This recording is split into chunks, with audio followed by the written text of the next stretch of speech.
مكتبه السيبول هي بس بترسم، طلعت رسومات شيك حلوه مش عارف ايه بتاع، يعني 100% انت كنترول. تقدر تكنترول في الرسمه، يعني انت هتعمل على الاكس اكسس اللي انت عايزه، والواي اكسس لو عايز واي اكسس كمان هتعمل فيه. ده في في السيبون.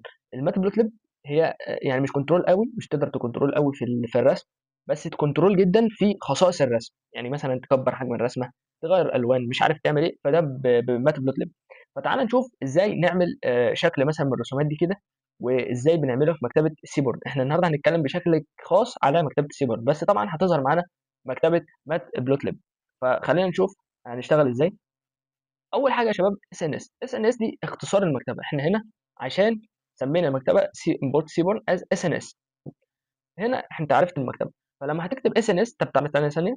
اس ان اس لما تكتب المكتبه دوت، هنا جاب لك ايه بقى؟ جاب لك شكل الرسومات، عندك لاين شارت، عندك هيت ماب، عندك هيستوجرام، عندك البير بلوت، عندك البار، وعندك السكاتر، وعندك الحاجات دي كلها. فانت بتختار شكل الرسم دي اول حاجه. فانا مثلا لو عايز البار بلوت، فانا اخترت البار بلوت. حلو. بعد كده انت بتقول له جوه هنا بيقول لك ايه؟ عرف لي الداتا فريم. يعني ايه الداتا فريم؟ انا هجيب الاعمده اللي انت هتحطها لي من فين. انا اقول له الداتا هي اسمها دي اف، انا مسمي الداتا عندي هنا باسم الدي اف. بعد كده انت بقى تبدا تحط له الاكس اكسس والواي اكسس. فانا مثلا وليكن انا عايز اعمل العلاقه بين السبلاير، حلو، وبين الكوانتيتي مثلا. فتعال نشوف، هنحط على الاكس اكسس السبلاير، وهنحط احنا يدوي، بنشتغل يدوي. هنحط على الواي اكسس مثلا الكوانتيتي.